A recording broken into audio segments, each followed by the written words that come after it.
ओम नमो भगवते वासुदेवाय।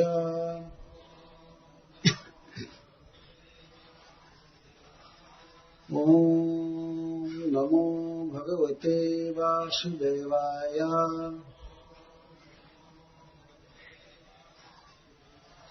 ओम नमो भगवते वासुदेवाय।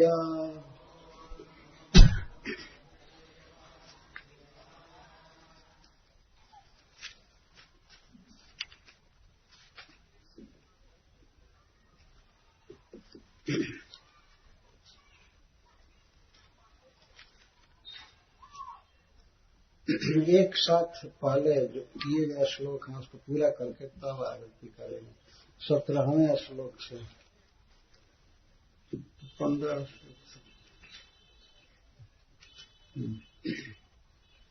सब लोग साथ में बोलेंगे। श्री शुक उवाच एवं व्यवसितो बुद्ध्या समाधाय मनोहृदे जजाप परमं जाप्यं प्राग्जन्मन्यनुशिक्षितम्। माइक और दीजिए, सब लोग बोल रहे हैं जो बोल सकते हैं। गजेन्द्र उवाच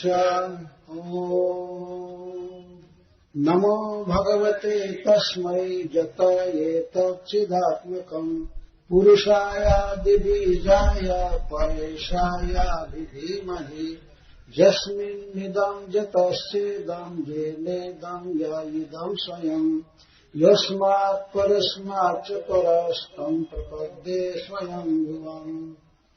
यः स्वात्मनीदं निजमाययार्पितं क्वचिद्विभातं क्वच तत्तिरोहितम् अभिद्धदृक्षाच्छुभयं तदीक्षते स आत्ममूलोऽवतु मां परात्परः।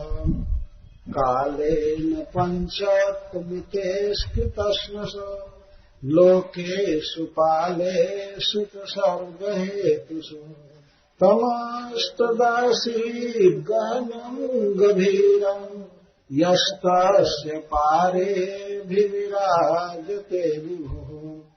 न जस्य देवा ऋषयः पदं विदुः गन्तुः पुनः कोऽर्हति गन्तुमीरितुम्। यथा नटस्याकृतिभिश्चेष्टत दुरात्ययानुक्रमणशमावतु। दिदृक्षवोजस्य पदं सुमङ्गलम् विमोक्तसङ्गा मुनयः सुसाधवः चरन्त्यलोकावृतमावृणम्बरे भूतात्मभूतः सुहृदः समे गतिः।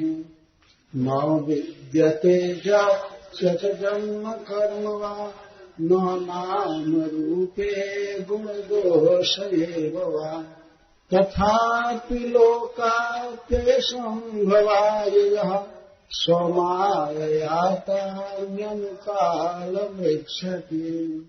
तस्मै नमः परेशाय ब्रह्मणेऽनन्तशक्तये अरूपायोरुरूपाय नमः आश्चर्यकर्मणे नमः आत्मप्रदीपाय साक्षिणे परमात्मने नमो गिरान्विदूराय मनसश्चेतसामपि सत्रेण प्रतिलभ्याय नैष्कर्म्येण विपश्चिता।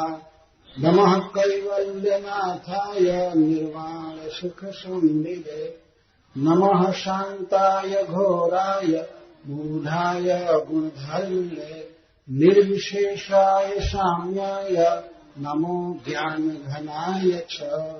क्षेत्रज्ञाय नमस्तुभ्यं सर्वाध्यक्षाय साक्षिणे पुरुषायात्ममूलाय मूलप्रकृतये नमः। सर्वेन्द्रियगुणभ्रष्टे सर्वप्रत्ययहेतवे अस्ताक्षाय योक्ताय सदाभासाय ते नमः। नमो नमस्ते खिलकारणाय निष्कारणाय अद्भुतकारणाय सर्वागमानाय महाराय नमोपवर्गाय परायणाय गुणारणीक्षन्नचिदुष्मपाय तच्छोभविस्फूर्जितमानसाय नैष्कर्म्यभावेन विवर्जितागम स्वयं प्रकाशाय नमस्करोमि। अब यहाँ से आगे वाले से बोले। माद्रिक प्रपन्न पशुपाश विमोक्षणाय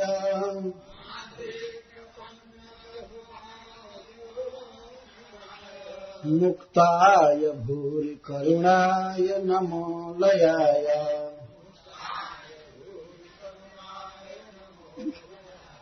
श्वांसेन सर्वतनुभृन् मनसि प्रतीता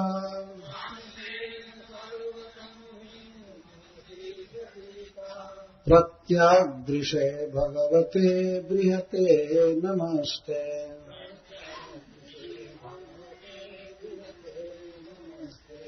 आत्मात्मजाप्त गृहवित्त जनेषु शक्तैः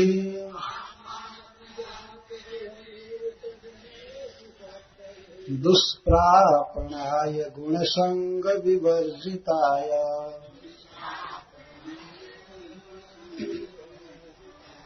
मुक्तात्मभिः स्वहृदये परिभाविताय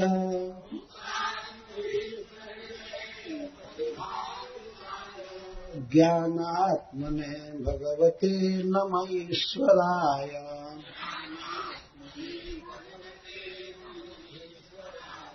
यं धर्म कामार्थ विमुक्ति कामः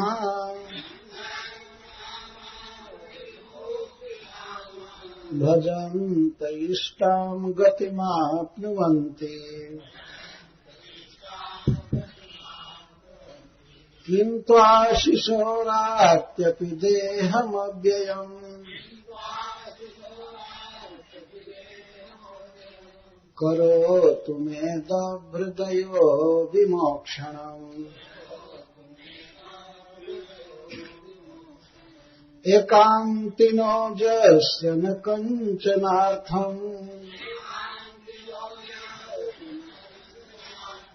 वाञ्छन्ति ये वै भगवत्प्रपन्नाः।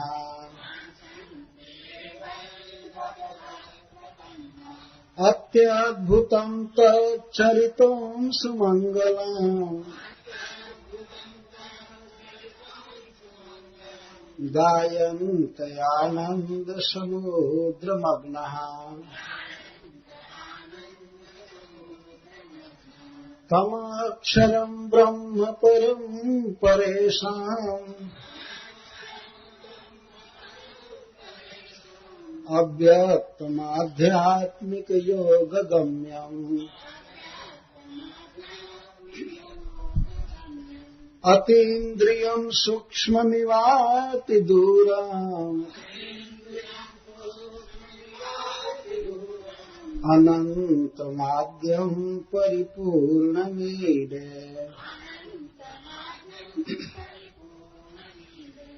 यस्य ब्रह्मादयो देवाः वेदा लोकाश्चराचरः नाम रूप विभेदेन फलगव्या कलया कृतः। च नहीं है इसमें च नहीं है वास्तव में। फलगव्या कलया कृतः जथार्चिष्वग्नेः सवितुर्गभस्तयोः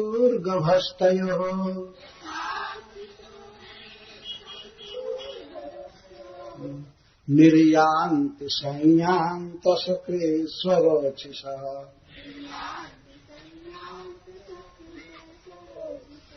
तथा यतोऽयं गुणसम्प्रवाहो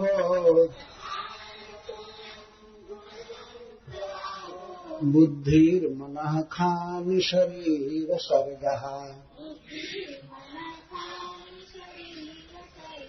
स वै न देवासुरमर्त्यतिर्यान्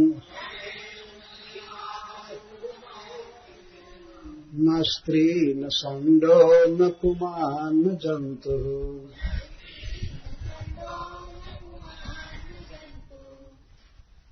नायं गुणः कर्म न सन्न चासाम्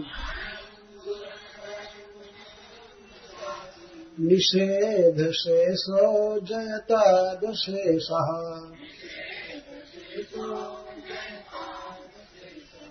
जिजीविषेनाहमिहामया किम् अन्तर्बहिश्चावृतये भयोन्या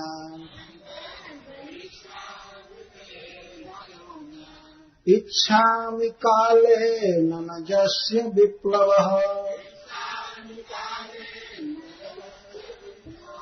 तस्यात्मलोकावरणस्य मोक्षम्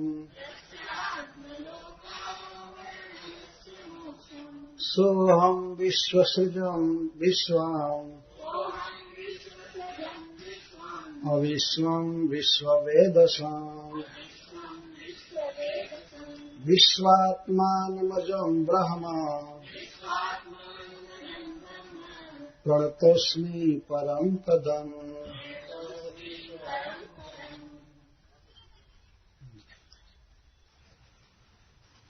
माद्रिक् प्रपन्न पशुपाश विमोक्षणाय मुक्ताय भूरि करुणाय नमो दयाय स्वांसेन सर्वतनुभेन्मनसे प्रतीत प्रत्यग्दृशे भगवते बृहते नमस्ते।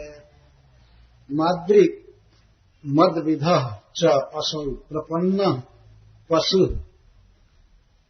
तस्य पाशो अविद्या तस्य विशेषेण मोक्षणं जेन तस्मै तत्र योग्यताम् आह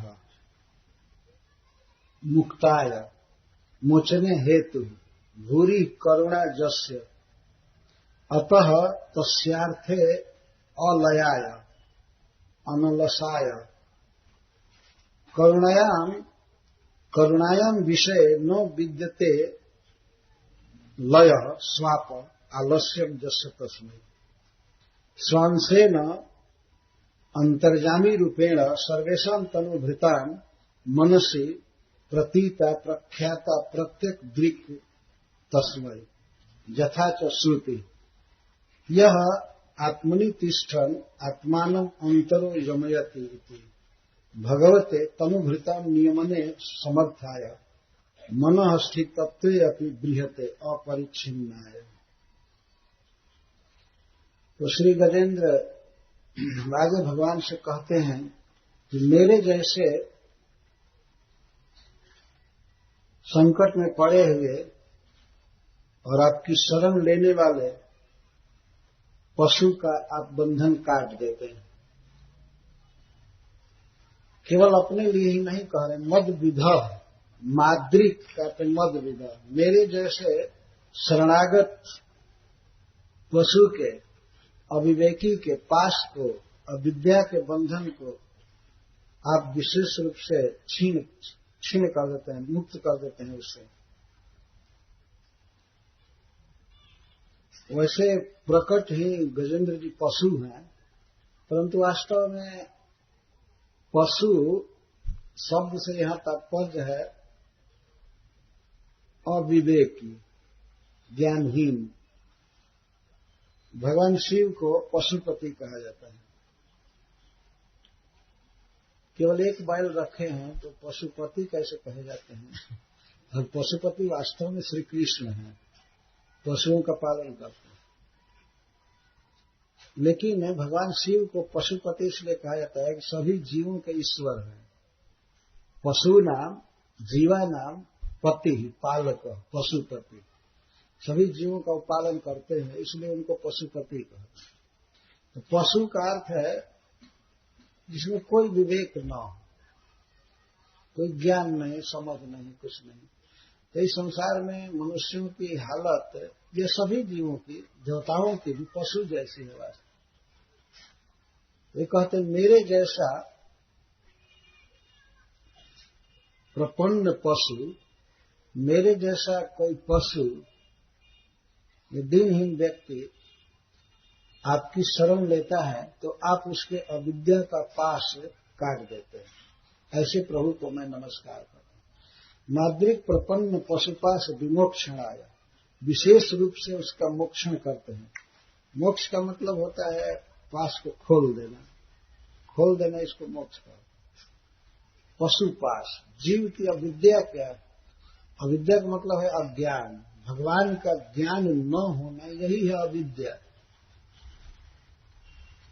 अविद्या श्रीधर स्वामी जी आप कहते हैं। अपने शरण में आए हुए जीव के, शरणागत भक्त के अविद्या का भगवान छेदन कर देते हैं। गीता में कहते हैं कि मैं भक्त के हृदय नहीं रह करके और उसे ऐसा बुद्धि युग देता हूं जिसे मुझे प्राप्त कर देता। शरण में आने वाले की भगवान इस तरह मदद करते हैं, ज्ञान देते हैं, अपने बारे में पूरा ज्ञान और भाव सब कुछ दे देते हैं।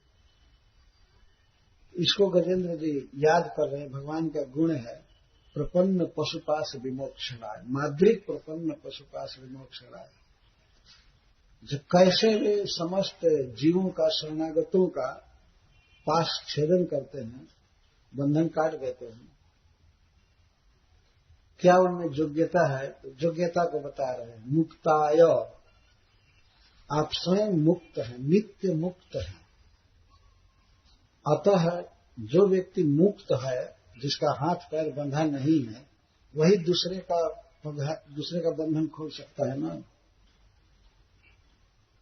जिसका हाथ पैर स्वयं पीछे करके बांधा गया हो, चारों तरफ से, जैसे रच कर बांधना कहते हैं, चारों तरफ से पैर हाथ, वो किसका बंधन खोलेगा? अज्ञान तिमिरांधस्य ज्ञानांजनशला। इस संसार में जिसका जन्म होता है वह ज्ञान रूपी अंधकार से अंधा रहता है। जीवों की दशा। तो ऐसा व्यक्ति कुछ भी हो जाए, कैसे किसी का बंधन खोल सकता है? जिसको स्वयं ज्ञान नहीं है किसी भी बात का, तो वह दूसरे का बंधन कैसे खोल सकता है? उसकी अविद्या को कैसे दूर कर सकता है? वास्तव में भगवान ही नित्य मुक्त है और वही किसी शरणागत जीव के अविद्या का बंधन हर लेते हैं। वो समर्थ हैं। तो बाहर से मान लीजिए कोई प्रवचन करे लाखों और वो भीतर है नहीं, तो कैसे अविद्या को हर लेगा? भगवान तो भीतर है, सबके हृदय में है। वहीं से ज्ञान देना, स्मरण देना या फॉरगेटफुलनेस, विस्मृति देना सब काम है। पर किसको भगवान ने यह ज्ञान देते हैं? जो अनुसायी है। वेद स्तुति में हम लोग पढ़ रहे थे, अनुसायी जो भगवान के चरणों में लौटता रहता है, दंडवत करता रहता है, उसको भगवान ज्ञान देते हैं, माया दूर कर देते हैं। अनुसायी, जो अनुसायी निरंतर भगवान के चरणों में ही लेटा करता है, दंडवत करता रहता है, कीर्तन करता रहता है, प्रणाम करता रहता है, उसको भगवान ज्ञान दे देते हैं। बहुत सुंदर श्लोक है। आज हम लोग टीका पढ़ रहे थे श्रीधर स्वामी। प्रपन्न पशु के पाश का विमोचन करते हैं। जैसे पशु पाश में बंधा है, सब लोग देखते हैं बेचारे की गर्दन में रस्सी लगी रहती है, न जा सकता है कहीं, न कुछ खा सकता है, हिल डोल नहीं सकता है। ऐसे कई लोग बांध लेते हैं। तो जैसे पशु बंधा हुआ है असहाय स्थिति में, वैसे सभी जीव बांधे गए हैं माया के द्वारा, अविद्या के द्वारा बांधे गए। भगवान का ज्ञान नहीं होना और देह में आत्मबुद्धि होना, और फिर किसी में राग, किसी के प्रति द्वेष, अभिनिवेश, इसको पाश कहा गया। पर इस पाश का छेदन, इसको काटना केवल श्री कृष्ण कर सकते हैं, भगवान कर सकते हैं, कोई नहीं कर सकता। अगर दूसरे लोग करते हैं तो उनकी कृपा से करते हैं। भगवान जिस पर कृपा करते हैं, हाँ भाई ये समर्थ है और दूसरे का बंधन काट सकता है, तब काटते हैं। तो अंततः वह भगवान का ही काम हुआ। भगवान ही अविद्या का छेदन करते हैं, क्योंकि मुक्त है। मुक्ताया, जो प्रभु नित्य मुक्त है, ऐसे प्रभु को मैं नमस्कार करता हूं। अविद्या अज्ञान कभी बांध नहीं सकता है भगवान, कभी नहीं, मुक्त है। अच्छा, इस पर होता है क्यों खोलेंगे बंधन, क्यों खोलेंगे, किस कारण से? तो कहते भूरी करुणा है, उनमें बहुत दया है। कोई दयालु व्यक्ति जैसे किसी पशु का बंधन खोल देता है, ये कोई व्यक्ति बंधा है उसको खोल देता है, से भगवान तो भूरी करुणामय है।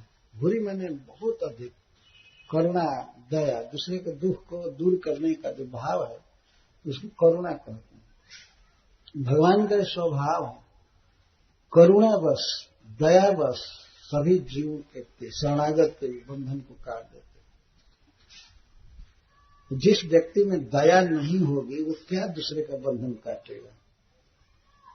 दया होनी चाहिए, जीव सब दुखी। तो भगवान भूरी करुणामय है। करुणा का सागर उनको कहा जाता है, अनंत सागर। और जीवों में जो करुणा है इस संसार में, जैसे माता पिता में, ये गुरु में, वो करुणा क्या है? करुणा उसको कहा जा सकता है कि अगर भगवान की करुणा समुद्र के समान है तो इन लोगों की जो करुणा है वो आंख में दवाई डालने वाले छोटी शीशी में भरी हुई करुणा है समुद्र के सामने। ऐसा बार बार कहा गया है। भगवान जो करुणा करते हैं तो अद्भुत करते हैं। अनादिकाल से सबका पालन पोषण तो कर ही रहे हैं, इसके साथ ही ज्ञान दे रहे हैं, सबके हृदय में है।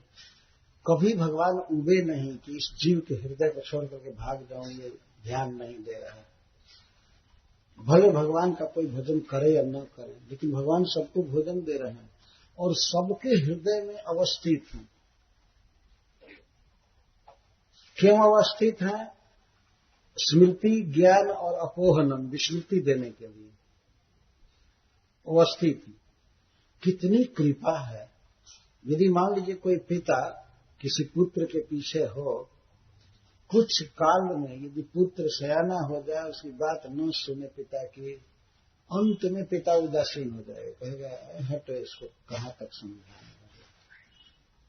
या कोई बहुत विकलांग हो जाए, बहुत बीमार हो जाए, तो माता पिता का भी स्नेह कुछ काल के बाद क्षीण हो जाता है। अब हम क्या करें, मरें, ऐसे लोग सोचते हैं, तिरस्कार कर देते। गुरु आदि की भी यही हालत। करुणा है लेकिन कितने मात्रा का है, अंगुली भर शीशी में भरी हुई है करुणा, उसको सुखते क्या देर लगेगी। लेकिन भगवान की करुणा भूरी करुणा है, जिनमें अपार अनंत करुणा है, दया है। ऐसे प्रभु को मैं नमस्कार कर रहा हूं। भूरी करुणा, करुणा के वश में वे अपने शरणागत के बंधन को खोल देते हैं, उनसे मुक्ति दे देते हैं। अच्छा, नमो अलयाय। मैं मान लीजिए किसी में करुणा भी है, दया है, सब है, लेकिन वो आलसी हो तो किसी का बंधन नहीं खोलेगा, नहीं हेल्प करेगा। तो गजेंद्र जी कहते हैं अलयाय नमः। जो आलस्यहीन है उनको मैं प्रणाम करूं। लय मतलब आलस्य, अलयाय तस्मै। जो अलय है, जिनमें लय नहीं है। ऐसा नहीं है कि भगवान अपनी ड्यूटी से, अपने करुणा से च्युत हो जाएं, कभी लापरवाही कर जाएं। और किसी को बचाना है, भगवान ठीक टाइम पर नहीं आए और बाद में कह दे ओ सॉरी लेट हो गया है। ये लय नहीं है, स्वाप नहीं है, असावधानता नहीं है। अलयाय, अनसलाय, अनसलाय सिद्ध स्वामी कहते हैं, इसमें आलस्य नहीं है। भगवान में आलस्य नहीं है। भक्तों की रक्षा में, गजेंद्र की रक्षा के लिए भगवान इतनी जल्दी दौड़े हैं, इसका वर्णन बाद में आएगा कि गरुड़ जी भी मंद गति सिद्ध हो गए। गरुड़ जी जो मन के वेग से चलते हैं, एक बार पंख उत्तोलन करने में वे करोड़ों योजन जा सकते हैं। तो ऐसे गरुड़ जी को भी भगवान ने देखा कि गरुड़ मंदमती, तो मंद गति है, मंदमती ने मंद गति है, तो भगवान छोड़ करके चले।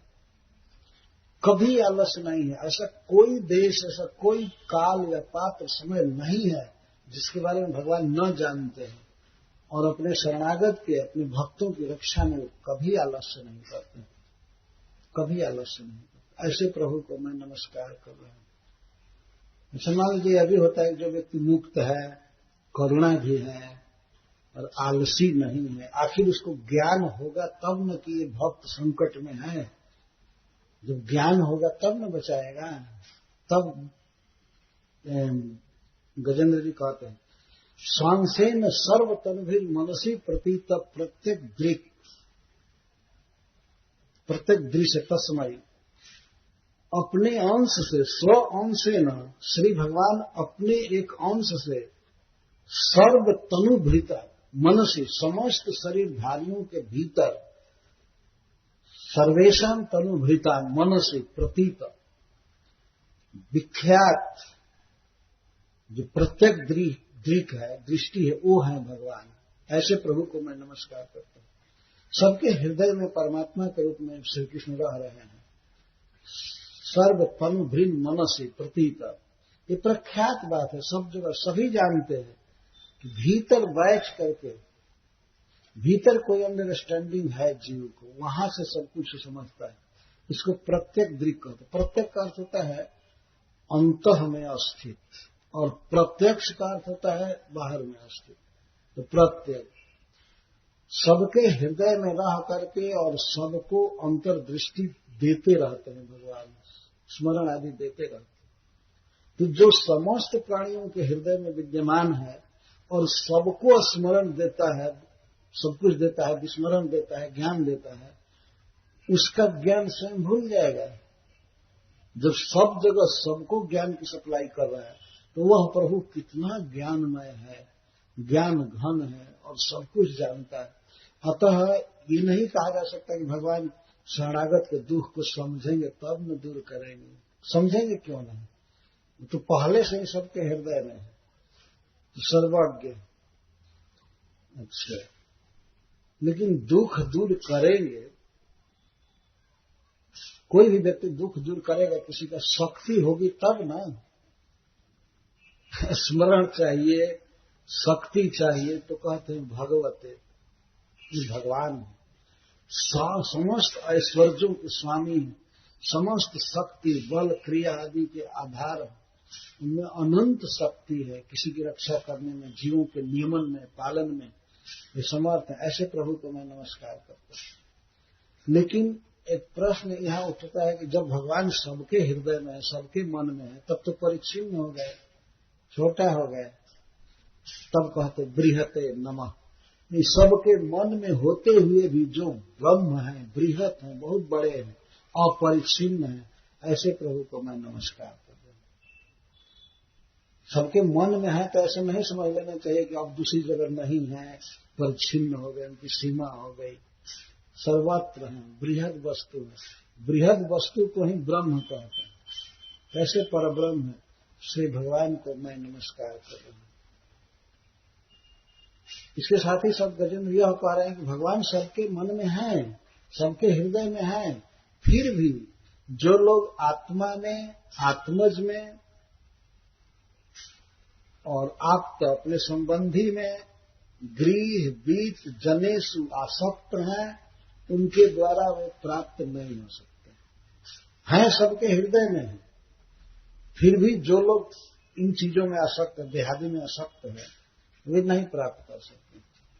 आत्मात्मजात गृहवित्त जनेषु शक्तैर दुष्प्रापणाय।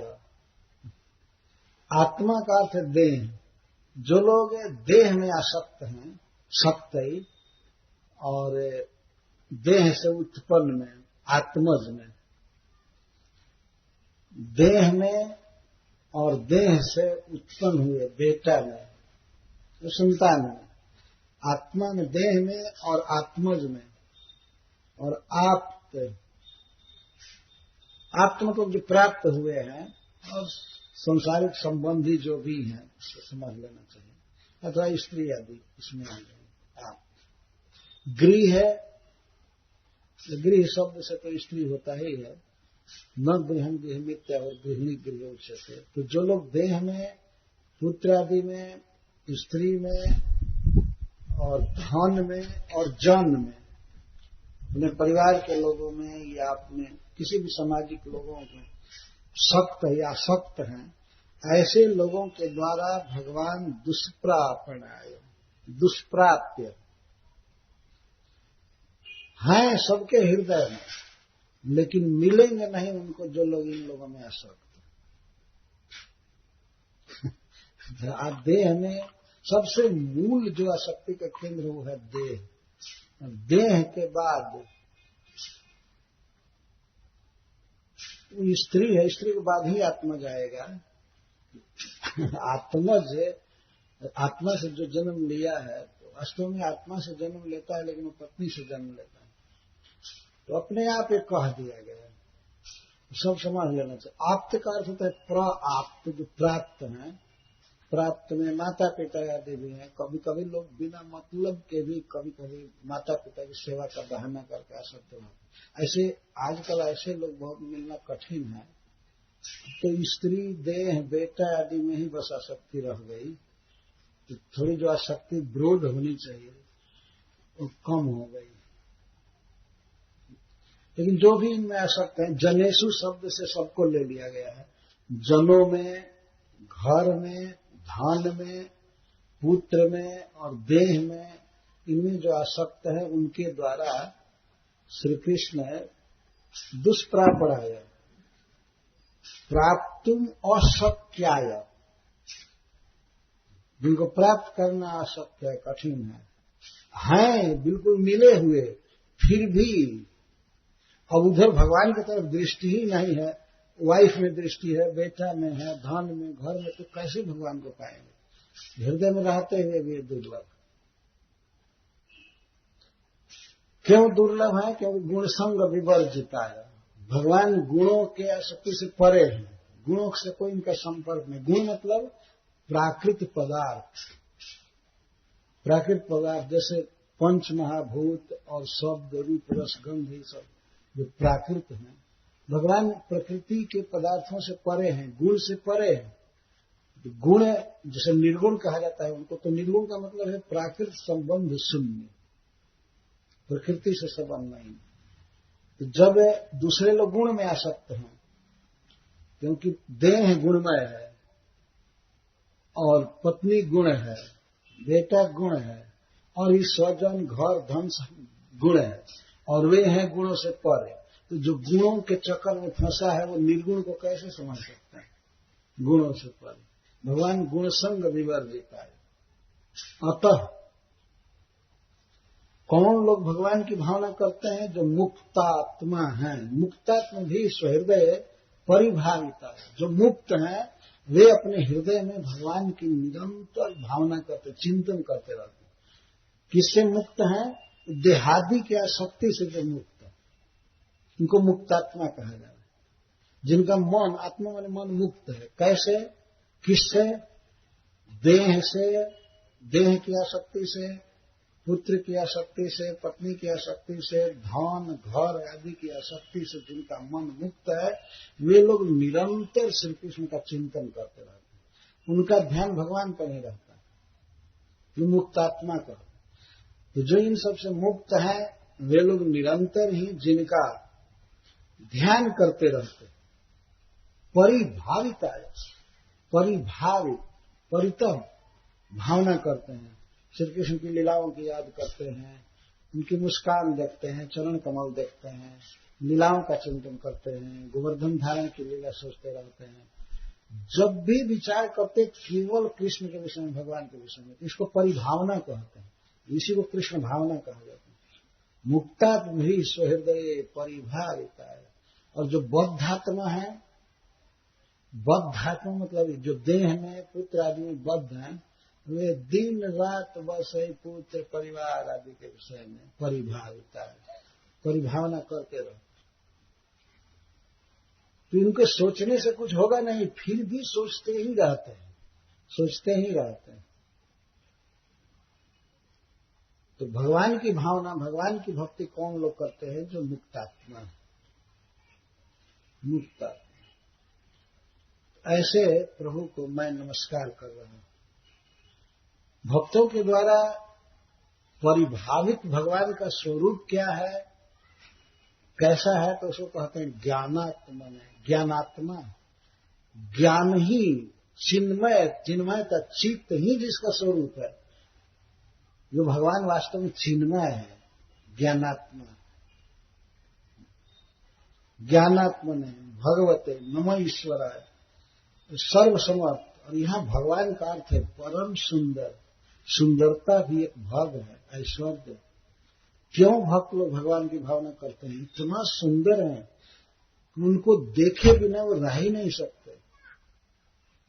नमः ईश्वराय। और जो ईश्वर है भक्तों के मन चित्त आदि को हर लेते हैं, कंट्रोल में रखते हैं, इसलिए उनको ईश्वर कहा गया, कंट्रोलर। भक्त के चित्त को भी नहीं जाने देते हैं इधर उधर, अपने सहज ऐश्वर्य से फंसाए रखते हैं, माधुर्य से। भक्त भावना करते हैं भगवान। तो एक बात गजेंद्र जी बहुत ही निराशापूर्ण कह दिए कि जो देह है, आत्मज, घर परिवार धन आदि में आसक्त है, उनके लिए भगवान कभी नहीं मिलेंगे। अब कौन उपाय करे? तो सीधा करे कि दुष्प्रापड़ा है, बहुत कठिन है, अशक्य, अशक्य। आप तुम अशक्य आए। लेकिन फिर भी भगवान बहुत दयालु है। आगे के श्लोक में कहते हैं, यम धर्म कामार्थ विमुक्ति कामा भजन्त इष्टां गतिमाप्नुवन्ति किं त्वाशिशोरात्यपि देहम अव्ययम् करोतु मे दभ्रदयो विमोक्षणम्।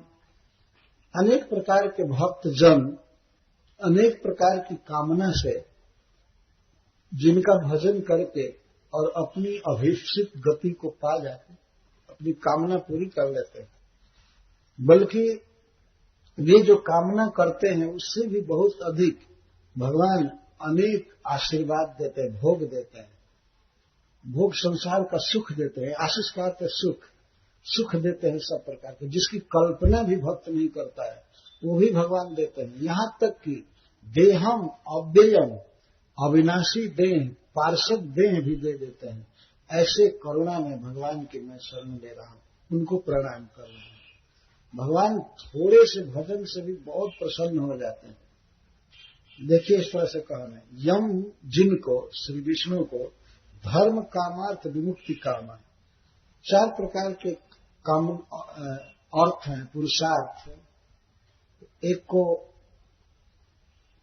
धर्म कहते हैं, और दूसरे को काम, और तीसरे को अर्थ, और चौथे को मुक्ति या विमुक्ति, मोक्ष। ये चार पुरुषार्थ।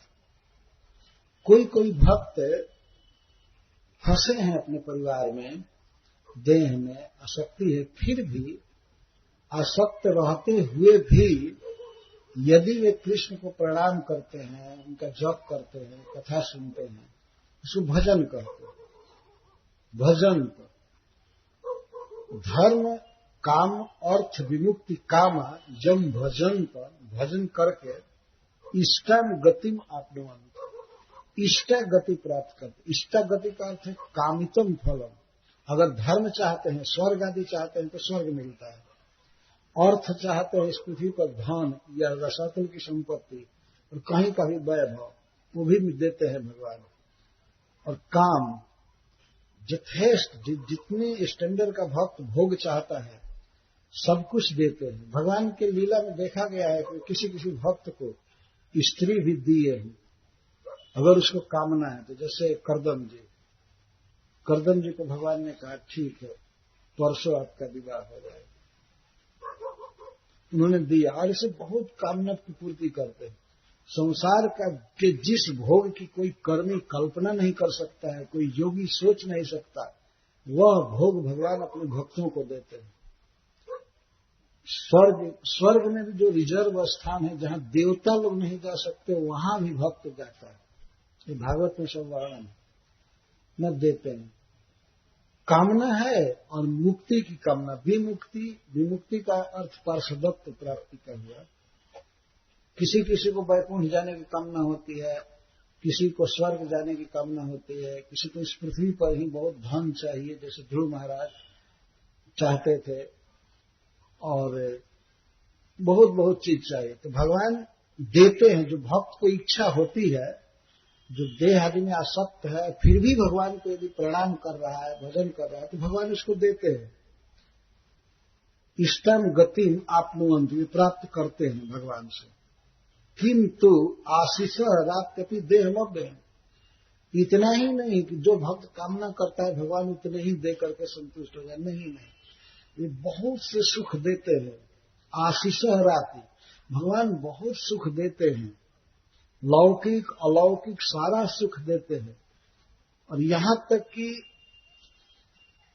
अव्ययम देहम अपि राति ददाति, अव्यय देह भी देते हैं, जिसकी भक्त कभी कल्पना नहीं किया कि हमको वैकुंठ मिले और वैकुंठ में भगवान जैसा सुविग्रह हमको मिले, स्वरूप मिले। भगवान उसको अपनी ही कृपा से दे देते। ये भगवान का स्वभाव है। भगवान केवल इतना ही नहीं देते हैं, भक्त ये चाहता है तो उतना ही दे दें, नहीं, भगवान के पास जो भी संभव सुख है, अनंत सुख भगवान सब दे देते हैं।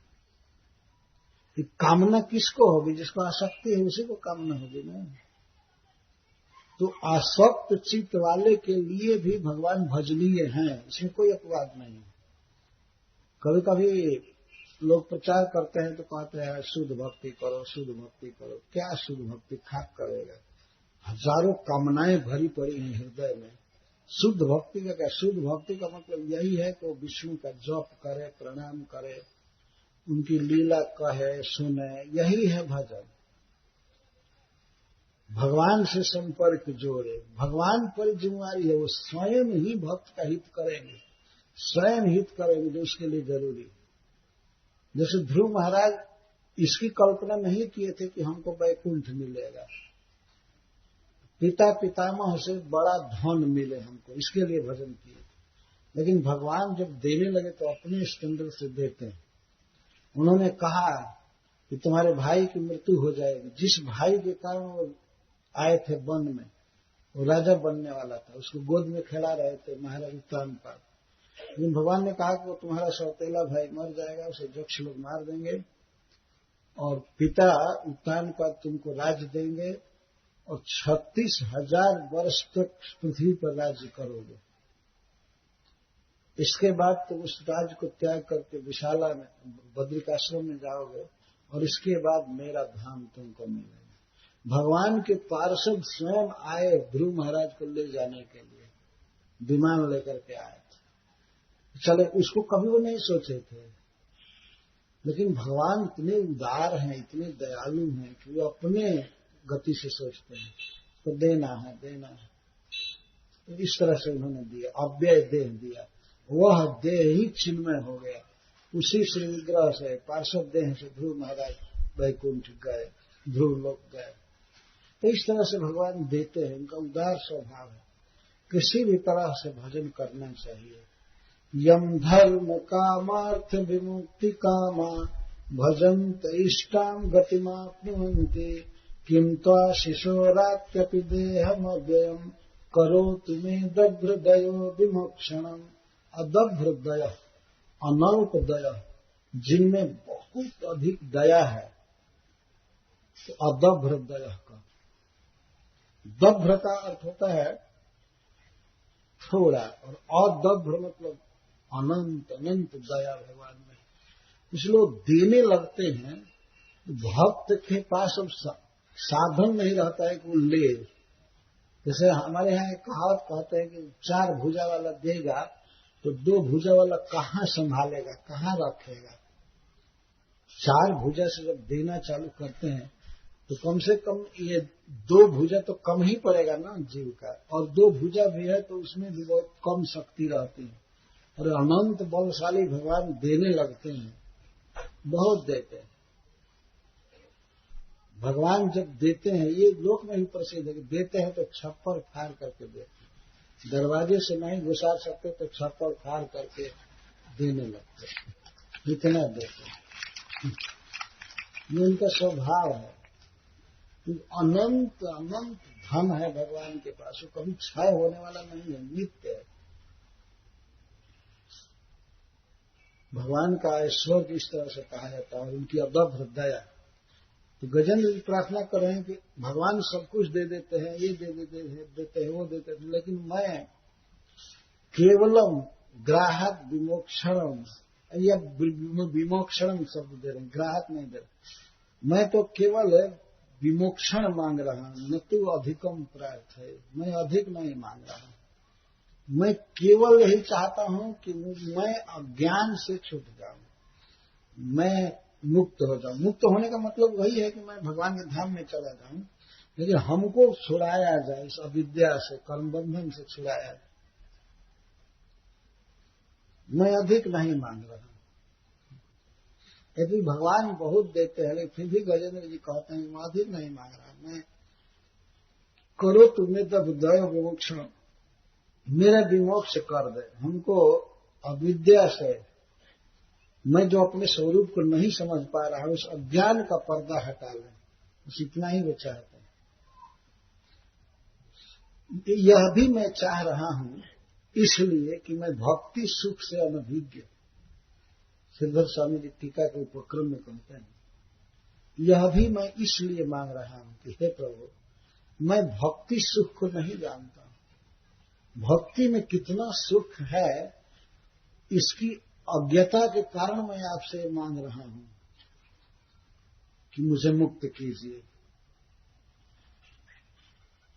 उस अज्ञान का पर्दा हटा लें, बस इतना ही वो चाहते हैं।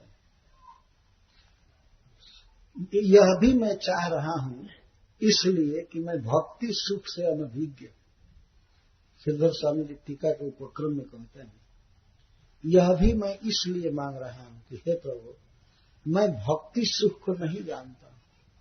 भक्ति में कितना सुख है, इसकी अज्ञता के कारण मैं आपसे मांग रहा हूं कि मुझे मुक्त कीजिए। जो आपके एकांतिक भक्त हैं, अनन्य भक्त हैं, वे कभी भी आपसे कुछ भी नहीं मांगते हैं, मोक्ष नहीं मांगते हैं, कुछ भी नहीं मांगते हैं। इसको कह रहे हैं, एकांतिनो जस्य न कंचनार्थम वांछन्ति ये वै भगवत प्रपन्नः अत्यद्भुतम तच्चरितम सुमंगलम गायन्ते आनंद समुद्र मग्नः। ये भगवत प्रपन्न है। भगवत कभी कभी भक्तों को भी कहा जाता है। भगवत प्रपन्ना का अर्थ है जो भक्तों की शरण में हैं, वो यह भगवत प्रपन्न, भगवत सब भाग। तो क्या करते हैं, भक्तों के संग में, जो भक्तों का संग करते हैं, तो भक्तों के प्रभाव से उनमें कोई कामना नहीं होती। तो ये क्या करते हैं, कौन सा सुख उनको मिलता है कि कुछ नहीं चाहते हैं, क्योंकि गायन्त आनंद समुद्र मग्न, अत्यद्भुतम तच्चरितम सुमंगलम गायन्त आनंद समुद्र मग्न। ये भक्तजन भगवान के सुमंगल और अतिशय अद्भुत चरित्र का गान करते रहते हैं, और गान में और श्रवण में इतना सुख मिलता है, इतना सुख कि वे आनंद के समुद्र में मग्न रहते हैं। क्यों कोई कामना नहीं होती है, निष्काम क्यों हो जाते हैं? क्योंकि उनको इतना अधिक सुख मिलता है, इतना अधिक सुख मिलता है कि उसके आगे थोड़े थोड़े स्वर्ग आदि के सुख को क्यों चाहेंगे। सबसे बड़ा सुख होता है भगवान का कीर्तन करने में, कथा सुनने में, कहने में। तो गायन्त आनंद समुद्र मग्ना, भगवान के गुणगान में, कथा में, कीर्तन में वह आनंद है जिसकी तुलना उपमा समुद्र से दी जा रही है। आनंद का समुद्र, उसमें मग्ना, मग्न रहते। तो आनंद के समुद्र में मग्न है, वो क्यों दूसरी कामना करेगा? आनंद के समुद्र में जो मग्न है, विहार कर रहा है, वो क्या मल मूत्र से भरे गड्ढे की कभी कामना करेगा कि उसमें जरा अवगाहन करें, नहाएं। जैसे बॉम्बे में कई बैतरणियां बह रही हैं, नाला इधर उधर बह रहे हैं, तो कोई अमृत के समुद्र में विहार करेगा तो क्या कभी उसको इच्छा होगी कि मैं इन गटरों में जरा डुबकी मारूं? कभी इच्छा नहीं होगी। जितने भी धर्म अर्थ काम आदि हैं, मुक्ति तक 4 पुरुषार्थ, इनकी कामना भगवान कृष्ण के एक एकांतिक भक्तों को नहीं होती है। इसलिए नहीं होती है कि वे सर्वोपरि सुख में मग्न रहते हैं, भगवान के गुणगान में, श्रवण कीर्तन में लगे रहते हैं। यही सर्वोपरि सुख है। और इस सुख में इतने भी हो रहते हैं कि सारी कामनाएं तिरोहित हो जाती, खत्म हो जाती, मग्न रहते। हरे कृष्णा कृष्णा कृष्णा हरे हरे, हरे राम राम राम हरे हरे। गजेंद्र उस दशा में भी जो भगवान से रक्षा की प्रार्थना कर रहे हैं, तो भी अज्ञान से रक्षा, उसको भी वे अयोग्य मान रहे हैं कि यह भी मैं इसलिए मांग रहा हूं कि मैं आपके भक्ति के सुख को नहीं जानता। भक्ति का सुख क्या है? यही है, गायंत आनंद समुद्र लगना है। क्या गाते हैं? तच्चरितम सुमंगलम, सुमंगल चरित, जो चरित्र सब तरह से मंगल देने वाला है, अपने आप में तो परम पावन है ही, परम आनंद में है, लेकिन उसका श्रवण कीर्तन जो करता है उसका जीवन मंगलमय हो जाता है। सुमंगलम और अति अद्भुत चरित्र, अलौकिक चरित्र है भगवान, उसी को भक्त हमेशा गाते रहते हैं। यहाँ गाने का अर्थ है निरंतर बोलना, गाने का ही अर्थ है गायंत। जैसे हमारे यहाँ कभी कभी लोग कहते हैं कोई व्यक्ति ज्यादा बोलता रहता है तो वो कभी बोलने को ही गाना कहते क्या है बुढ़े बतिया गौले वाला रात, ऐसे कहते हैं ना, क्या गौले वाला, एक गाना ही कहते हैं, क्या गौले वाले, चुप रहा। गाने का मतलब है जिस चीज में आसक्ति है, भगवान श्री कृष्ण के रूप गुण लीला में इतनी आसक्ति होती है भक्तों की, उसी की बखान करते रहते हैं, उनकी ही लीलाओं का वर्णन करते रहते हैं, आपस में वार्ता करते हैं। कथयंत माम नित्यम तुष्यंति च रमंति च, ये कथयंत से इसका अर्थ है, गायंत का अर्थ कथयन हुआ। कथयंत माम नित्यम तुष्यंति च रमंति च, मेरा ही बखान करते रहते। कथन का अर्थ होता है बखान करना, बड़ाई करना। कथयंत माम नित्यम, नित्य ही मेरा कथन करते रहते, मेरी ही सराहना करते रहते हैं। और यही भक्तों का सुख है और यही है प्रिय काम जिसमें वे रमते रहते हैं। तुष्यंति च रमंति च, तुष्यंति मतलब इसी में खुश रहते हैं। सबसे बड़ा सुख क्या है? बस कथा, कथा कीर्तन, यही सुख है भक्तों का। और इतना सुख मिलता है कि बस और सारा काम छोड़कर इसी में रमंती, इसमें रमण करते रहे।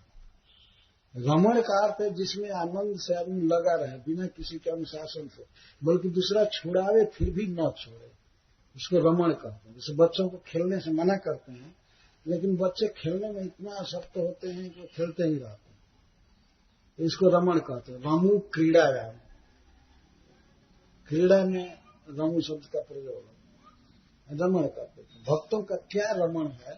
सबसे प्रिय आनंददायक काम क्या है? भगवान के विषय में बोलना, सुनना, गाना, यही सबसे प्रिय काम।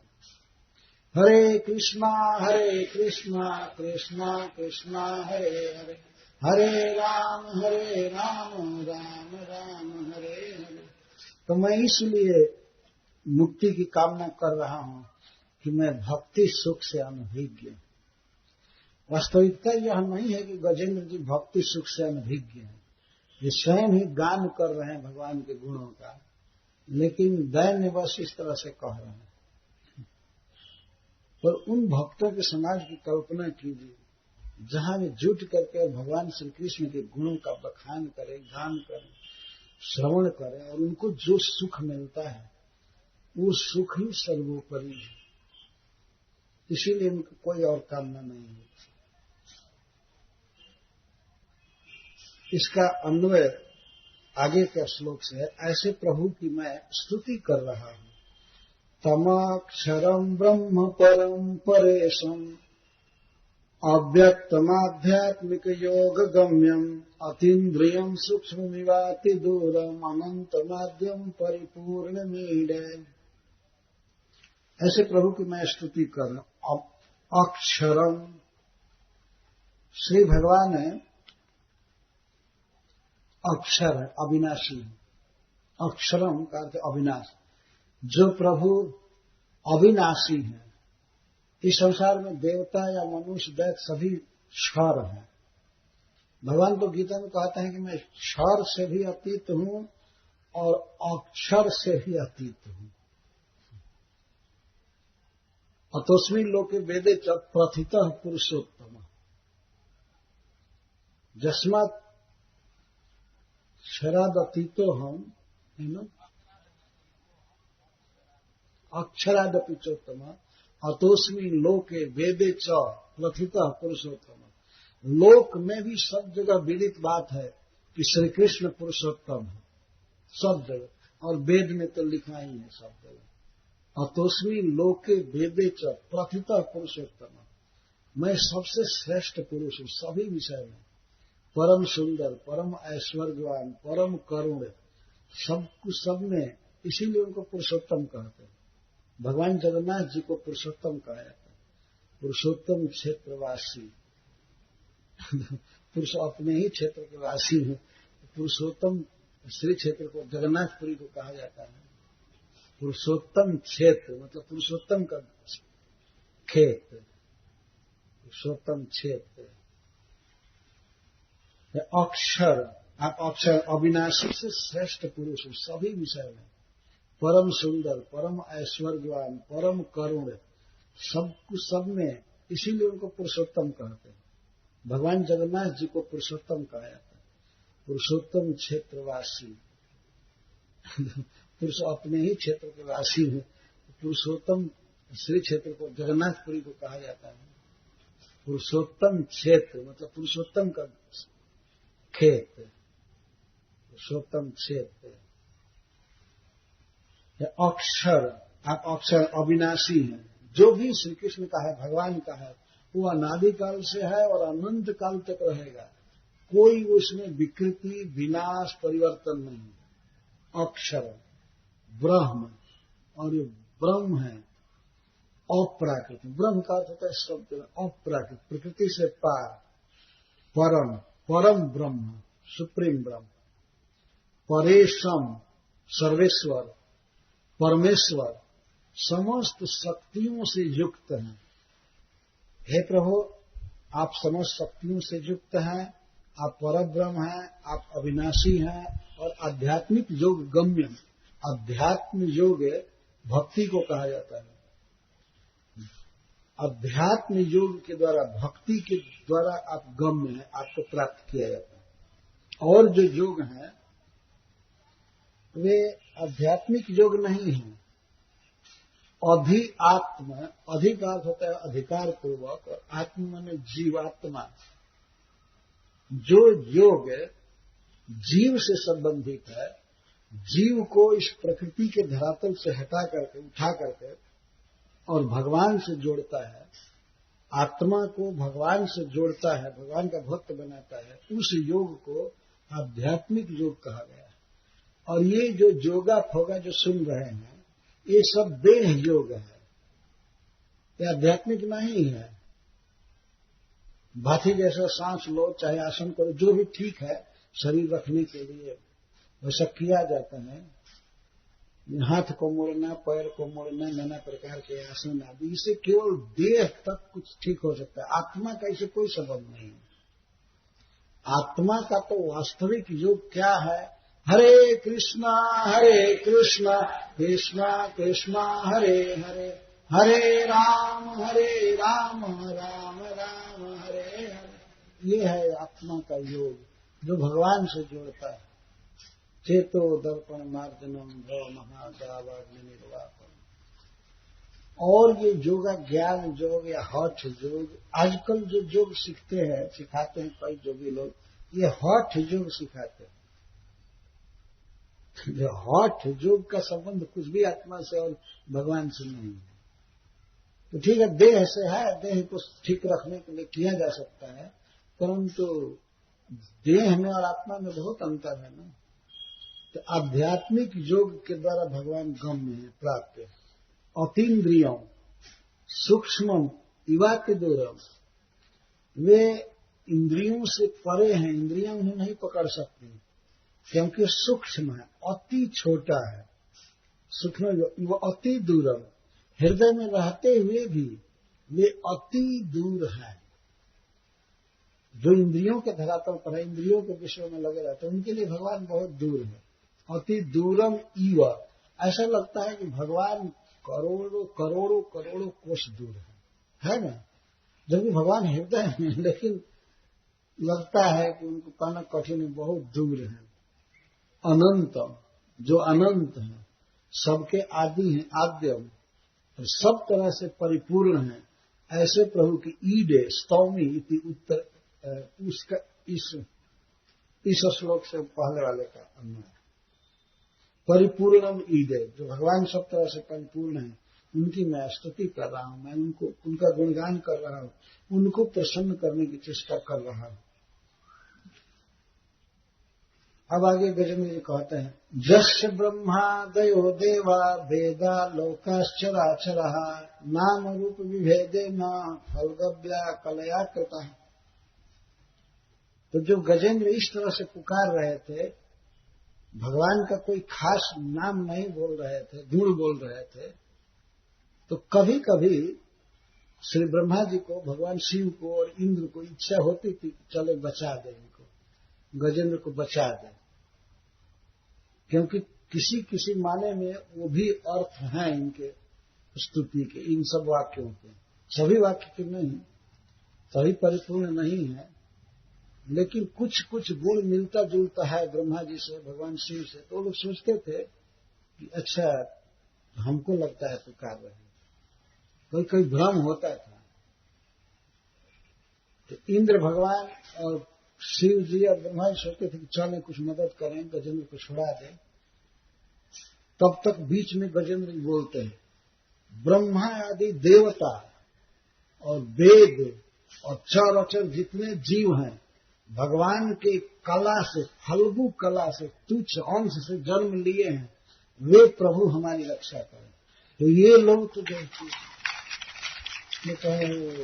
कहे मरेगा, हम तो सोचते थे कि बचा दे, लेकिन अब ये मरेगा। जिस प्रभु को चाह रहा हो इतना आसानी से नहीं आ जाते, इतना जल्दी कृष्ण धरते नहीं है, लगता है ये मरेगा।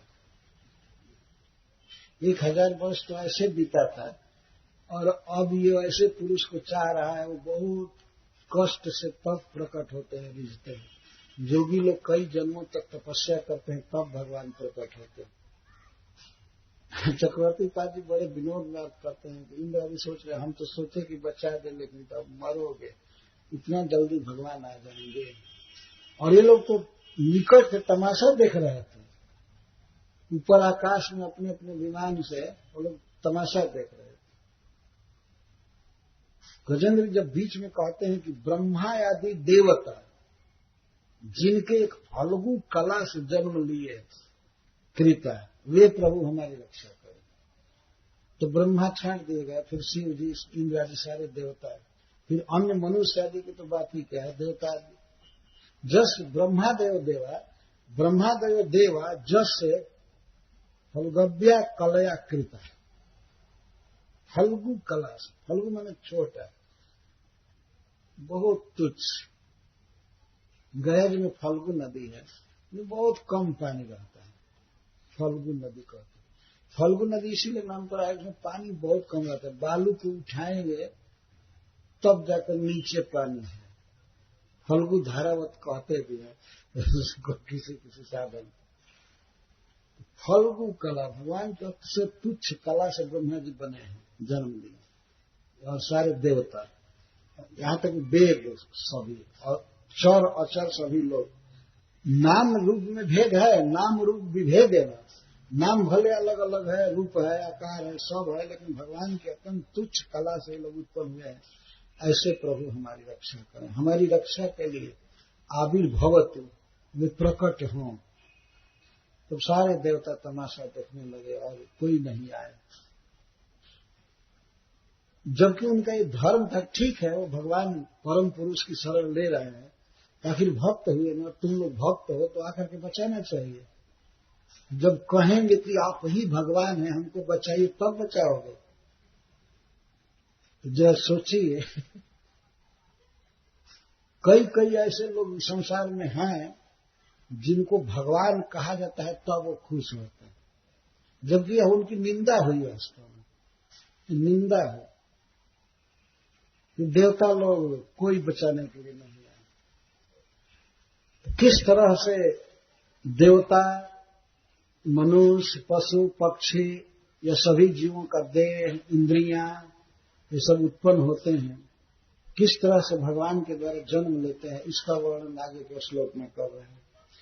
जथार्चिस्वग्ने सवितुर्गभस्तयो निर्यान्ति संयन्त सकृत्स्वरोचिषः तथा जतोऽयं गुणसम्प्रवाहो बुद्धिर्मनः खानि शरीर सर्गः। जथा और चिसह दो दृष्टांत दे रहे हैं।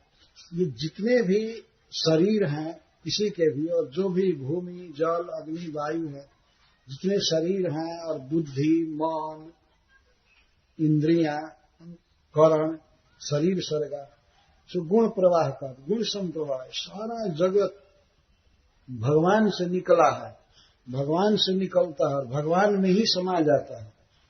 दो दृष्टांत से गजेंद्र जी समझा रहे हैं। जथार्चिस्वग्ने सवितुर्गभस्तयो, जैसे आग जब जलती, अग्नि जब जलता है खूब लपटों के साथ, उससे अनेक लपटें निकलती हैं। उसको क्या कहते हैं, लपट, ज्वाला निकलती है, अनेक निकलती है ज्वाला। तो जथा अग्नि अर्चिषः, जैसे अग्नि से लपटें निकलती हैं, प्रचंड अग्नि से लपटें निकलती हैं, और जैसे सूर्य से किरणें निकलती हैं, प्रकाश निकलता है, निकलते हैं और निर्यांति, निकलते हैं और संयांति, फिर उसी में समा जाते हैं। तो प्रकट देखते हैं, जैसे अग्नि से लपटें निकलती हैं, फिर अग्नि में ही समा जाती हैं। अग्नि जब बुझ जाती है तो वो लपटें कहाँ रहती हैं, कहीं रहती नहीं है, अग्नि के भीतर में फिर समाविष्ट हो जाती हैं। सूर्य की किरणें चारों तरफ संसार में फैलती हैं, लेकिन इसके बाद कहाँ चली जाती है, रात को कहाँ गई किरणें, संयांति, फिर लीन हो जाती हैं सूर्य में। तो जैसे अग्नि से लपटें निकलती हैं और फिर अग्नि में ही समाहित हो जाती हैं, और जैसे सूर्य से किरणें निकलती हैं और किरणें फिर सूर्य में ही समा जाती हैं, इसी तरह से गुण संप्रवाह, यह प्राकृतिक जगत, ये सब कुछ भगवान से निकलता है और भगवान में ही समा जाता है। जैसे बुद्धि, मन, खानी, शरीर सर्गा, एक एक जीव के पास बुद्धि है, मन है, और खानी, करण है, इंद्रियां हैं, शरीर सर्गा, और शरीर की सृष्टि, ये सारे शरीर भगवान से निकलते हैं, भगवान की बहिरंगा शक्ति से। सबको इंद्रियां मिलती हैं, मन मिलता है, बुद्धि मिलती है, और फिर सब समाप्त होकर के भगवान में ही प्रविष्ट करते हैं, भगवान में ही समा जाते हैं। तो इस तरह से जो प्रभु अनंत विश्व के, अनंत शरीरों के रचयिता हैं, तो सूर्य से दृष्टांत दे रहे हैं और अग्नि से, तो ये ब्रह्मा आदि देवता एक चिंगारी के समान है, लपट के समान है, और एक किरण के समान है भगवत सूर्य के आगे। इस तरह से सारा संसार जिनसे निकला है, ब्रह्मा जी निकले हैं, शिव जी निकले हैं, इंद्रादि देवता निकले हैं, और उनको जो भी शरीर मिला है, या पशु पक्षी मनुष्य जो भी हैं, सभी भगवान से ही ये शरीर पाते हैं, और सारा शरीर आदि फिर भगवान में ही चला जाता है। तथा जतोयम गुण संप्रवाह हो बुद्धिर्मनः खानि शरीर सर्गा। अतः ये भगवान कोई देवता नहीं है, ये देवता तो सब उनसे जन्मे हुए हैं, उनकी एक छोटी कला से जन्मे हुए हैं। इसलिए भगवान ये नहीं है, देवता नहीं है। सवै न देवा श्रुमर्त त्रियम, भगवान कोई देवता नहीं है, असुर नहीं है, मनुष्य नहीं है, पशु पक्षी नहीं है, न स्त्री, वे स्त्री नहीं है, न षंड है, न पुंसक है, वे न स्त्री है न नपुंसक है, न पुमान, न पुरुष है, न जंतु, या लिंग त्रय शून्य, कोई विशेष या अविशेष कोई जीव नहीं है। त्रिलिंग है, स्त्रीलिंग, पुलिंग और नपुंसक लिंग, उसको भी कहा जाता है, जिसको लिंग त्रय कहते हैं। लेकिन भगवान में स्त्री तो है नहीं, पुरुष भी नहीं है, पुमान नहीं और नपुंसक भी नहीं है, और तीनों लिंगों से शून्य कोई दूसरा अजीब जीव भी नहीं है। नायम गुण, और न तो वे गुण है, गुण मतलब प्राकृतिक कोई द्रव्य पदार्थ, ये नहीं है। नायम गुण, न कर्म, वो कर्म नहीं है, कर्म से उत्पादन इनका नहीं हुआ है। न कर्म, न सत्य, न वे कार्य हैं, और न असत, न कारण। कार्य है, न कारण है, न छोटा है, न बड़ा है, वे कुछ नहीं है। इन सबका निषेध करने के बाद जो बचेगा वही वो है। इसमें से कुछ नहीं है, तो उसको कह रहे नायम गुण कर्म मन सन्न सत्य न च असत निषेध शेष। तो है क्या? ये निषेध शेष है। निषेध माने इन सबका निषेध करने के बाद जो बचेगा वो है, इनके अवधि के रूप में विद्यमान है। इसीलिए शास्त्र नेति नेति कहता है, यह भगवान मनुष्य है नहीं, देवता है नहीं, कर्म है नहीं, गुण है नहीं, कुछ नहीं है। तो नेति नेति का अगर वेद वर्णन करता है, इसके बाद अब जो कुछ है वो है, बस वही वो है, मतलब चिन्मय है, सब अद्भुत है। देवताओं के जन्मदाता हैं, देवता नहीं है सबके। यह है भगवान का वर्णन। निषेध शेष, सबका निषेध करने के बाद जो वस्तु बचती है वे वो है। गुण नहीं है तो गुणमय जगत से परे चिन्मय शुद्ध सत्व में भगवान है, सच्चिदानंद घन है। तो उनका पूरा जो लोक है वो गुण नहीं है, और वहां कोई इस तरह के देवता है, न मनुष्य है, न नपुंसक है, न स्त्री है, न पुरुष है। सबका निषेध करने के बाद भगवान बचते। निषेध शेष जयता, जयता मतलब उनकी जय हो। मत रक्षणार्थम स प्रभु आविर्भवतु, मेरी रक्षा के लिए वे प्रभु आवे। जो देवता नहीं है, मनुष्य नहीं है, पशु पक्षी नहीं है, स्त्री नहीं है, पुरुष नहीं है, नपुंसक नहीं है, गुण नहीं है, कर्म नहीं है, असत नहीं है, सत्य नहीं है, वे प्रभु मेरी रक्षा के लिए आविर्भूत हो, मेरे पास आए, ये प्रार्थना। सब प्राकृतत्व तो निषेध किया जा रहा है। भगवान एक विलक्षण व्यक्ति है। आहुस्ताम ऋषि सर्वे देवर्षि नारदस्त था, ये अद्भुत भगवान है। रक्षणार्थम स प्रभु आविर्भवतु, मेरी रक्षा के लिए वे प्रभु आवे। जो देवता नहीं है, मनुष्य नहीं है, पशु पक्षी नहीं है, स्त्री नहीं है, पुरुष नहीं है, नपुंसक नहीं है, गुण नहीं है, कर्म नहीं है, असत नहीं है, सत्य नहीं है, वे प्रभु मेरी रक्षा के लिए आविर्भूत हो, मेरे पास आवे, ये प्रार्थना। सब प्राकृतत्व तो निषेध किया जा रहा है। भगवान एक विलक्षण व्यक्ति है। आहुस्ताम ऋषि सर्वे देवर्षि नारदस्त था, ये अद्भुत भगवान है। वे प्रभु हमारी रक्षा के लिए आविर्भूत हैं। तो वो कौन प्रभु आविर्भूत हुए? कभी कभी लोग ये प्रश्न करते हैं कि आखिर गजेंद्र जो स्तुति की है तो उसमें तो उन्होंने नहीं कहा कि कृष्ण भगवान आविर्भूत होइए या विष्णु भगवान आइए,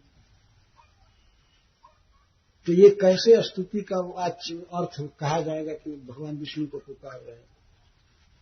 इतने अंधे हैं पूछने वाले, ये मूर्ख ही नहीं देखते हैं कि स्तुति के बाद कौन आया, कौन गरुड़ पर चढ़ करके आया, वही इसका अर्थ हुआ ना, इसका प्रतिपाद्य वही हुआ ना। कि कोई निराकार बतास में आ गया भूत जैसा। जरा सोचिए, कोई निराकार आकर के रक्षा किया और रक्षा करेगा कैसे? उसको हाथ पैर कुछ है ही नहीं, तो क्या रक्षा करेगा? जिसका वर्णन इस स्तुति में किया जा रहा है वह पुरुष आया, और वो है श्रीहरि भगवान विष्णु। गरुड़ पर चढ़ करके आए और रक्षा किए। ये वर्णन आगे आएगा। तो भगवान भी थोड़ा सा सोचने लगे कि गजेंद्र कभी कभी कह रहा है कि आपके शुद्ध भक्त आपसे कुछ नहीं चाहते हैं, और फिर कभी कभी कहते हैं कि मेरी रक्षा के लिए आप आविर्भूत होइए, तो मुझे मुक्त कीजिए, मैं मुक्ति चाहता हूं और कुछ नहीं चाहता हूं। तो मान लीजिए अगर भगवान पूछे, गजेंद्र जी के मन में विकल्प उठ रहा है कि आप चाहते क्या हो, एक बात बोलो। कभी कभी कहते हैं कि मेरी रक्षा के लिए दौड़े आए, तो सुनने में होगा ना कि भाई हाथ ग्राह से अपनी रक्षा चाहते हैं, हाथी के शरीर में जीना चाहते हैं, सुख भोगना चाहते हैं, हथिनियों के साथ या जंगल में विहार करना चाहते हैं। तो चाहते क्या? एक बार तो कहते हैं मेरे शुद्ध भक्त कुछ नहीं चाहते हैं, तो इसके द्वारा लालसा तो व्यक्त हो रही है ना कि हम भी शुद्ध भक्त होना चाहते हैं।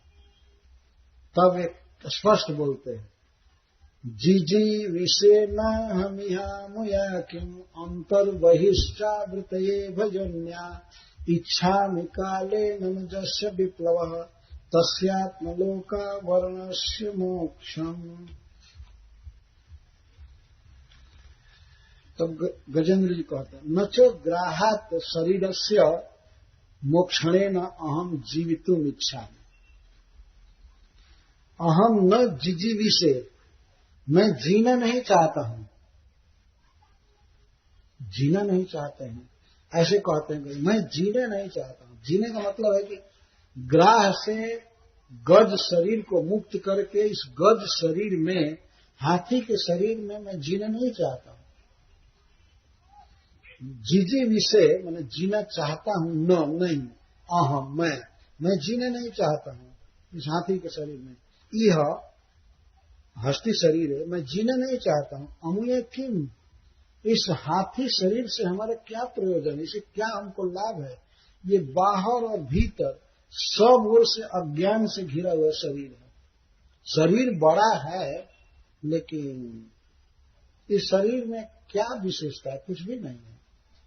लौकिक दृष्टि से भी देखा जाए तो हाथी का शरीर बेकार है, और भीतर तो कोई ज्ञान है ही नहीं। इतना बेकार शरीर है। मतलब गजेंद्र जी के अनुसार मैं बोल रहा हूं, ऐसा नहीं कि आप लोग ये समझ लीजिए कि हाथी का शरीर बेकार है। एक छोटा सा मनुष्य बड़े शरीर वाले हाथी के ऊपर चढ़ करके उस पर अंकुश मारता है, उसको अपने बस में रखता है। इतना बड़ा शरीर। वैसे कोई बहुत विलक्षण शरीर नहीं है जिसके द्वारा भवबंधन काटा जाए, भगवान का भजन किया जाए। इस शरीर में मैं जीना नहीं चाहता। अंतर वही, भीतर से तो अज्ञान से ग्रस्त है ही, बाहर भी किसी काम का नहीं। इभ योन्या, यह इभ माने हाथी, योनि माने जोन शरीर। इभ योन्या, हाथी के शरीर से हमारा क्या प्रयोजन है? इसमें कौन बड़ा बड़ा सुख पा रहा? तो इसलिए मैं इस हाथी शरीर में जीना नहीं चाहता हूं। तो आप चाहते क्या हैं? खोल करके इच्छा बोलिए ना।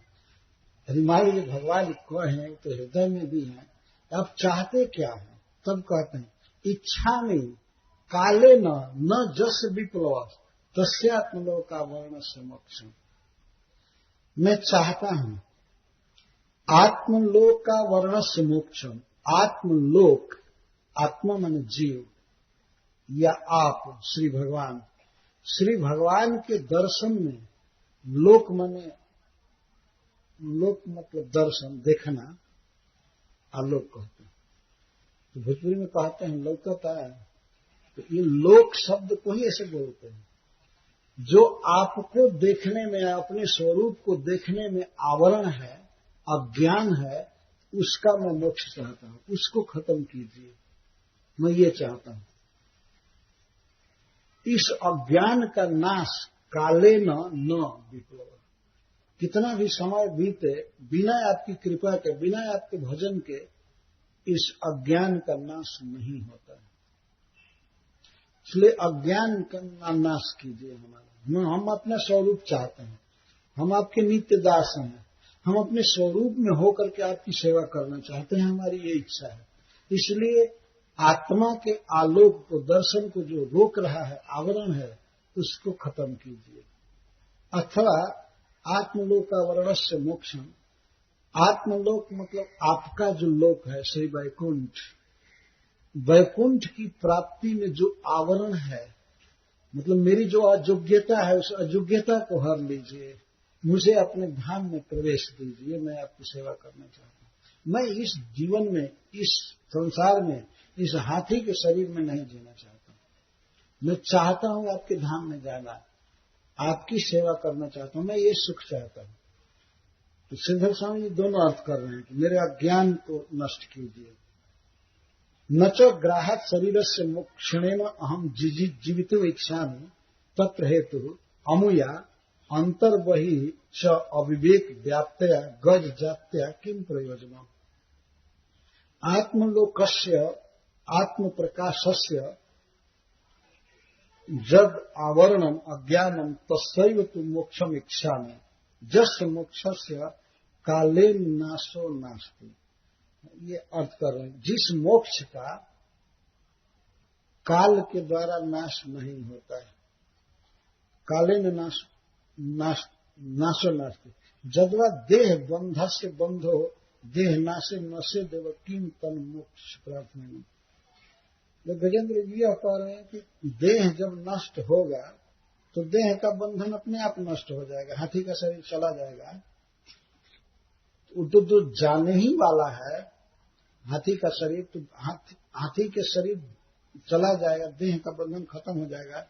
तो देह बंधन से मुक्त होने के लिए मैं प्रार्थना नहीं कर रहा हूं, हाथी का शरीर में छुड़ा लूं ग्रह के मुख से और मैं जीऊं। वास्तव में मैं मुक्ति चाहता हूं। श्रीपाद विश्वनाथ चक्रवर्ती ठाकुर अर्थ करते हैं, जदवा आत्मनस तव लोको श्री वैकुंठ तत् आवरणस्य तद्वार कपाटस्य मोक्ष मोचनम तन्निष्ठाया तत्प्राप्त्य योग्यताया नाशम इत्यर्थ। हमने जो वैकुंठ प्राप्ति की अयोग्यता है, अविद्या है, बंधन, इसको खत्म कीजिए, मैं ये चाहता हूं। तो भगवान की कृपा से, भक्तों के संग से, भगवत भजन से ही भगवान की प्राप्ति होती है और अज्ञान का नाश होता है और जीव अपना स्वरूप प्राप्त करता है। अपने आप समय बीतने से इसका कभी विप्लव नहीं होता है। अथवा वैकुंठ का विप्लव नाश कभी भी इस कालक्रम से नहीं होता है, वो नित्य धाम है। तो ऐसे धाम के कपाट का मैं उन्मोचन चाहता हूं, हमारे लिए द्वार खोला जाए। तो वैकुंठ प्राप्ति में द्वार क्या है? द्वार उधर से नहीं बंद है वैकुंठ का, अपनी अयोग्यता जो है वही द्वार है, बंधन में डाला। मैं इसी को हटाना चाहता हूं। तो हे प्रभु, आप प्रकट होकर के हमारे पास आ करके मुझे वैकुंठ प्राप्ति के योग्य बनाइए, मेरी ये इच्छा है। गजेंद्र इस तरह से साफ अपनी इच्छा खोल दी। जीजी विषय न हम यह मया किम अंतर बहिश्चावृत विजन्या इच्छा में काले न जस्य विप्लव तस्यात्मलोका वर्ण से मोक्ष। वास्तव में जीव का जो स्वरूप है पूर्ण निर्मल है, प्रकाशमय है, हिरण्य वर्ण है।